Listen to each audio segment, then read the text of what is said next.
এবারে বেগমের জন্মদিনে বিরাট একটা উৎসব করব। সারা দেশ থেকে মহান মহান অতিথিদের নিয়ে আসা হবে।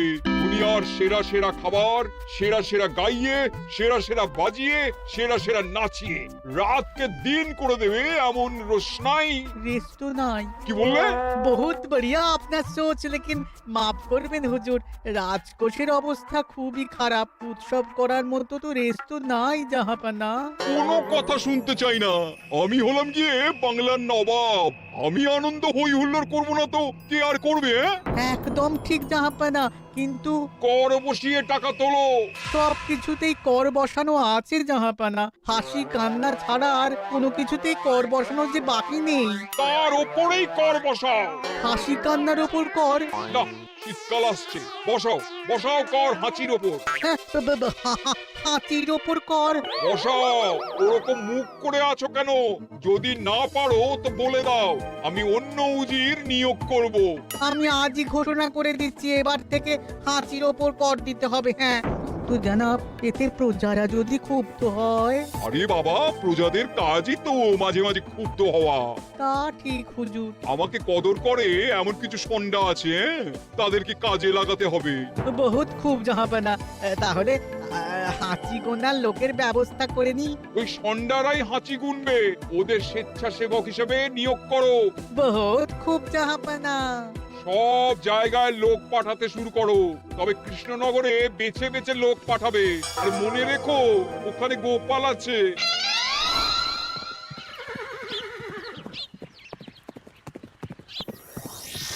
সব জায়গায় কর আদায়কারী পাঠিয়ে দেওয়া হয়েছে জাহাপানা। আপনার কথা মতো তাদের বলে দেওয়া হয়েছে যে আদায় হওয়া করের 10% তাদের বেতন হিসেবে দেওয়া হবে। সুতরাং কর আদায়ে কোনো ঢিলেমি হবে না।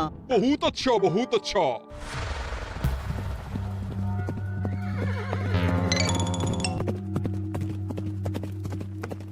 হ্যাঁ, তুমি ঠিক পড়েছো তো মন্ত্রী?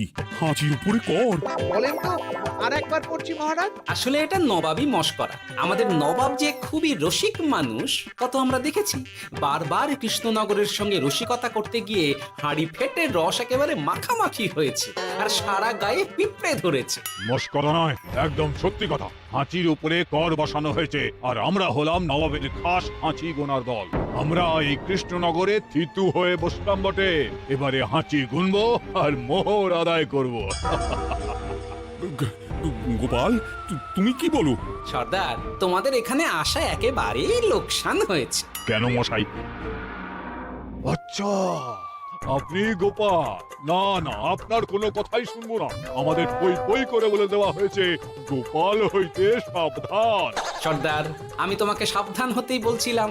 হাঁচি ধরতে গেলে তোমাদের খুব সতর্ক থাকতে হবে, কারণ এই কৃষ্ণনগরের বাসিন্দাদের শরীর স্বাস্থ্য এত ভালো যে এখানে কেউ হাঁচে না, কাশে না, ঢেকুর তোলে না, ইয়ে করে না। বলেন কি মশাই? এটা তো নবাবকে জানাতে হচ্ছে। যাও যাও, এক্ষুনি মুর্শিদাবাদে ফিরে গিয়ে নবাবকে জানাও। ওরে, কেউ এদের যাওয়ার ব্যবস্থা করে দে। ওই তো হেঁচেছে। হাসি এক। পুরো এক মোহর। হাঁচি দুই, দুই মোহর। আরে, এটা তো হাঁচির বাচ্চা, এটা তো ধরলে চলবে না। কেন? হাঁচি হলেই তো হলো। কি করবো সর্দার? লিখবো? দেখ, একবার গুনে যখন ফেলেছি পুরো ছাড়তে পারবো না। আধমোহর লেখ।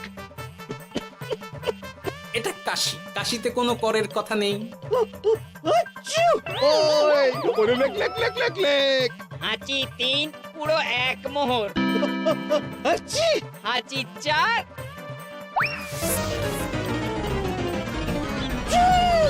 হাঁচি পাঁচ।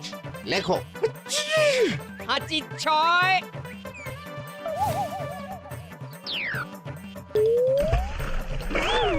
যা। ঝাঁকি রে। শুনেছিলাম কৃষ্ণনগরের মন্ত্রীটা মাথা মোটা, প্রমাণ হয়ে গেল। জল থেকে উঠবে যখন ঠান্ডা লেগে হাঁচি তো আরো বাড়বে। জলে বুড়বুড়ি উঠছে, বেটা জলের তলায় তলায় হাঁচছে। হাঁচি সাত। এখনো তো ফিরলো না। বেলা গড়িয়ে দুপুর হয়ে গেল। ভাববেন না রাজামশাই, আমরা যারা যারা এখানে এসেছি সবাই ধড়িবাজ লোক। মন্ত্রীর হাঁচি নিংড়ে নিয়ে ফিরবে। ছি ছি ছি ছি ছি ছি ছি ছি ছি। কি হলো গোপাল? আমরা কৃষ্ণনগরের প্রবাদ প্রতিম আতিথেয়তার অসম্মান করেছি মহারাজ। কেন? কিভাবে? কখন? এখন মহারাজ এখন এনারা সেই সুদূর মুর্শিদাবাদ থেকে এসেছেন আর আমরা এতক্ষণ শুধু অন্য কথাই বলে চলেছি, এনাদের আপ্যায়নের ব্যবস্থা করিনি। তাই তো। মহারাজ আপনি ব্যস্ত হবেন না। এই কে আছো?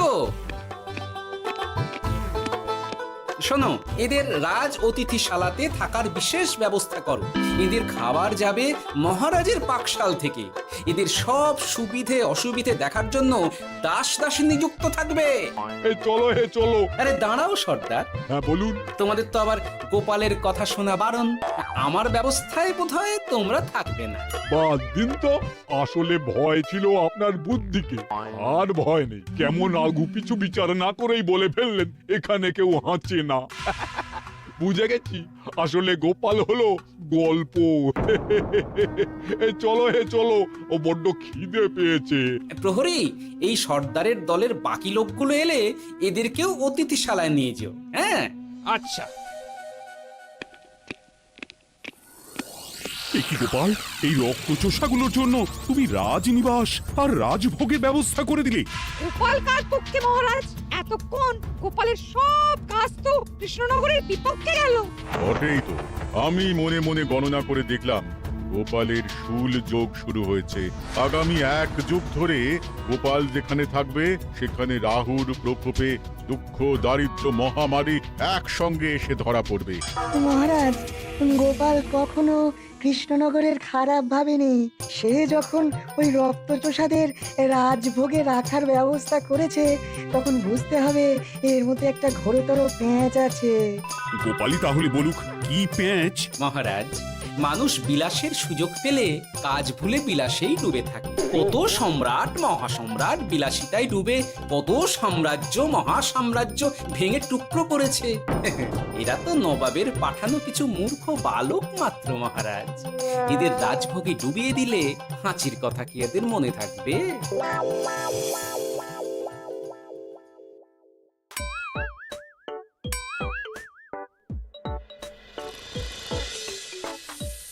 কি ব্যবস্থাপনা সব ঠিক আছে তো? হ্যাঁ হ্যাঁ, খাসা ব্যবস্থা হয়েছে। আপনারা আমাদের অতিথি বলে কথা, আরাম করুন।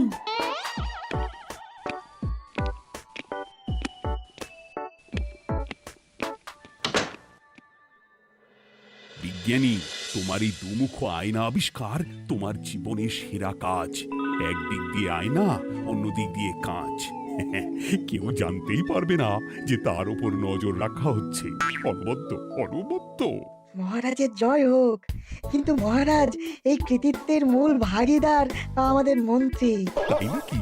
হ্যাঁ মহারাজ, মন্ত্রীর দুমুখ কাজকর্ম দেখেই দুমুখ আয়নার কথা আমার মাথায় আসে। মুখ সামলে কথা বলো বিজ্ঞানী। ওরা শুনতে পাচ্ছে। যা চেঁচালেন 20 ইঞ্চির দেওয়াল ভেদ করে ওদিকে চলে যাবে কথা। এই কে যেন কাকে মুখ সামলে কথা বলতে বললো?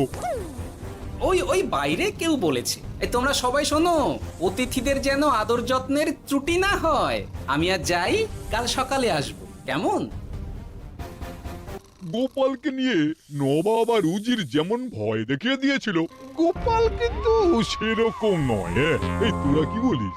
না না না না না না, গোপাল একটু ওই হাবা গোবা আছে দাদা। দেখো দেখি কেমন বুক পেতে দিয়েছে। এবার ওদেরই বুকে বসে ওদেরই দাড়ি ওপড়াবো। গোপালের জবাব নেই, ঠিক সামলে দিল। মহারাজ, এই প্যাঁচটা আমার মাথাতেই এসেছিল, কিন্তু ওই যে নাকে মাছি ঢুকে গিয়েই সব বরবাদ হয়ে গেল। মহারাজ, এই পরিকল্পনা যদি মন্ত্রীর মাথাতে আগে এসে থাকে তাহলে এদের মন্ত্রী আমার চেয়ে ভালো করে সামলাতে পারবেন মহারাজ। এই তো এই দায়িত্ব আমি নিলাম মহারাজ।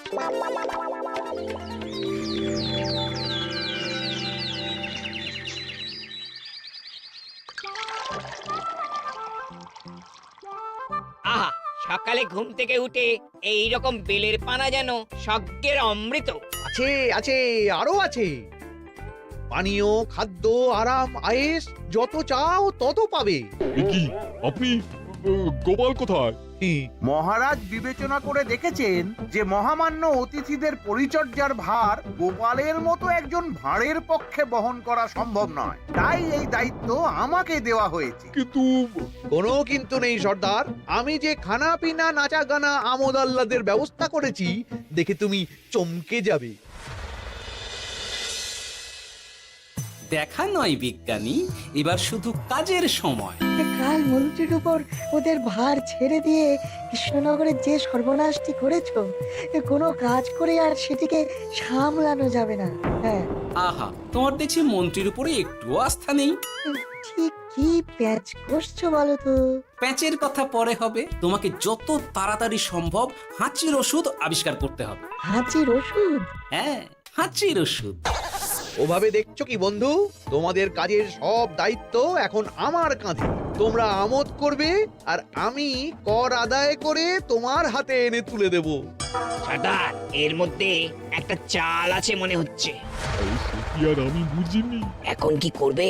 বিশ্বাস করে আদায় উসুলের ভার এর উপরে ছেড়ে দেবে? পাগল নাকি? মন্ত্রী মশাই, বলো বন্ধু। বলছিলাম আর দেরিতে কাজ কি?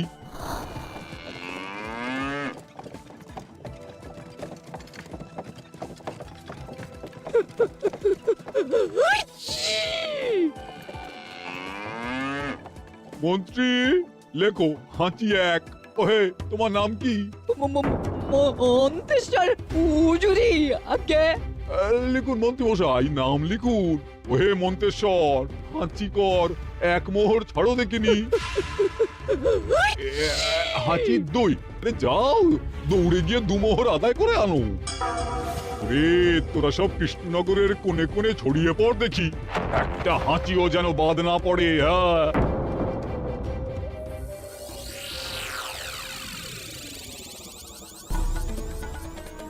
এটা হুজুরে আলা বর্ধমান, খাম্বাস এবং কৃষ্ণনগর থেকে।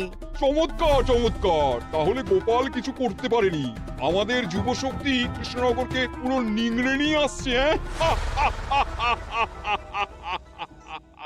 মহারাজ কৃষ্ণচন্দ্রের একটা আবেদন আছে জানাব। এই হাঁচি করের 30% যদি ওই রাজ্যকে দেওয়া যায় তাহলে আদায় উসুল আরো ভালো হবে। ওরা বলেছে যে আপনি যদি 30% দেন তাহলে কর আদায় একেবারে জান লড়িয়ে দেবে। মঞ্জুর মঞ্জুর। আর একটা আর্জি আছে হুজুর, কৃষ্ণচন্দ্র কদিন বাদে নবাবকে কৃষ্ণনগরে আমন্ত্রণ জানিয়েছে। কেন? কৃষ্ণনগরের নবাব এবং তার উন্নয়ন উপলক্ষে এক মহোৎসব হবে। সেই সঙ্গে শহরে থাকা ইংরেজদের কাছেও নবাবের সৈন্য বলের এবং নবাব ও কৃষ্ণনগরের মধ্যে পারস্পরিক ভ্রাতৃত্বের সম্পর্কের বার্তাও পৌঁছে দেয়া যাবে।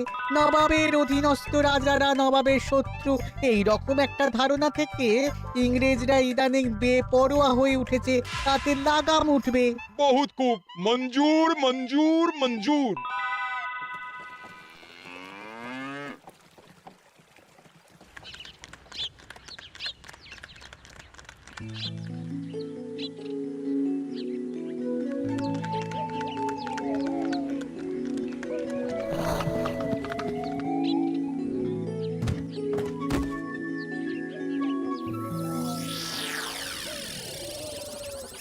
কি ব্যাপার গোপাল?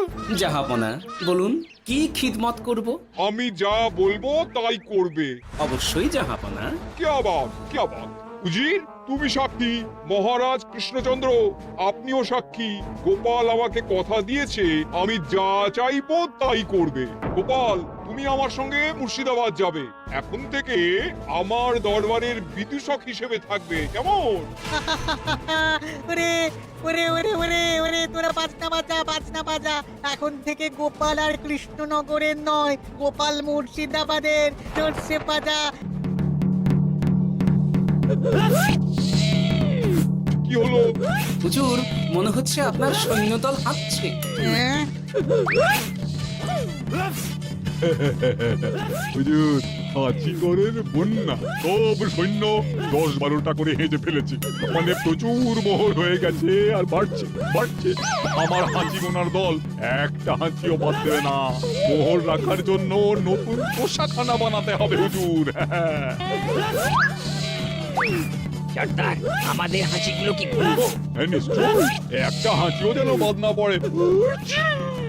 চলুন হুজুর, আমরা এখানে দাঁড়িয়ে থেকে আর কি করব? ওরা হাঁচুক আর হাঁচি গুনুক। চলুন নবাব বাহাদুর, আপনার জন্য কৃষ্ণনগরের রাজাতিথ্য অপেক্ষা করছে। হুজুর, আমার মনে হয় আমাদের কৃষ্ণনগরে এখন আর দেরি করা উচিত হবে না। আমরা সোজা শহরের দিকে রওনা হয়ে যাই। শহরের ইংরেজদের শিক্ষা দিয়ে ফেরার পথে আমরা কৃষ্ণনগরের আতিথ্য গ্রহণ করব। সে কি মহারাজ, নবাবের মতো কর্তব্যপরায়ণ ইনসানকে তার কর্তব্য পালনে বাধা দেবেন না। আমরা ওনার শহর থেকে ফেরার অপেক্ষায় থাকবো। ঠিক ঠিক, আমার এক্ষুনি শহরে যাওয়ার দরকার। ইংরেজরা সব নিয়ম কানুন ভেঙে চুরে যা ইচ্ছে তাই করতে আরম্ভ করেছে। বুঝি সৈন্যদের ডাক দাও, চলো রওনা হই। কিন্তু জাহাপনা, আপনার সৈন্যদের থেকে পাওনা মোহরগুলো এতক্ষণে যা হেঁচেছে, লাখখানেক মোহর তো হয়েই গেছে। ওটা আমরা নিজেদের মধ্যে বুঝে নেব। কিন্তু ওই করের 30% যে কৃষ্ণনগরের পাওনা। পেয়ে যাবে পেয়ে যাবে। শহর থেকে ফিরি। আরেকটা কথা, হাঁচি কর ব্যবস্থা এখন থেকে উঠে গেল।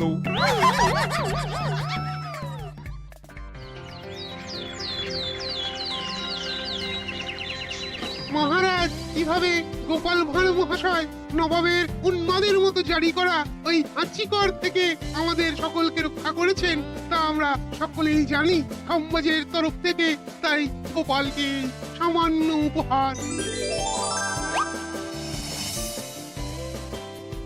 ওহ গোপাল, সত্যি তোমার জবাব নেই। কিছুই হতো না যদি না বিজ্ঞানী ওই হাঁচি চূর্ণ আবিষ্কার করত। এই উপহারের অর্ধেক কিন্তু বিজ্ঞানী।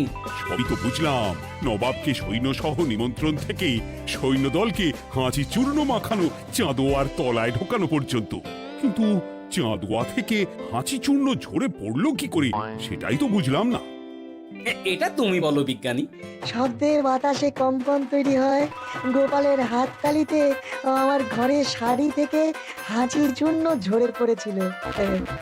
এখানে চাঁদোয়া থেকে ঝরে পড়েছিল বাজনার শব্দে। কি ব্যাপার বিজ্ঞানী, তুমি এখন ছেলে খেলা করছো? হাঁচির ওষুধ হয়ে গেছে। হয়ে গেছে? মূল উপাদান তামাক, গোলমরিচ আর আলকুশির গুঁড়ো। কাজ হবে? হাততালি দাও। হাঁচ! কাজ হলো। ব্যাপারটা কি হলো? ওই শাড়িটাতে হাঁচি চূর্ণ মাখানো আছে। তোমার হাততালির শব্দের কম্পনে ঝরে ঝরে পড়েছে। একবার নাকের কাছে এলে পিঁপড়ে থেকে পিশাচ হাঁচতেই হবে। হাঁচতে হবেই হবে। নবাব যদি বাজনা বাজাতে না বলতো। আমাদের বাজনদাররা তৈরি ছিল মহারাজ। যাক, সবই ভালোই ভালোই মিটে গেল। যার শেষ ভালো তার সব ভালো। ব্যাস, এখন শুধু একটাই কাজ বাকি। নবাবের কাছ থেকে করে 30% বাবদ পাওনা মোহর মুর্শিদাবাদে গিয়ে নবাবের কাছ থেকে তুমি নিয়ে আসবে। আচ্ছা মহারাজ।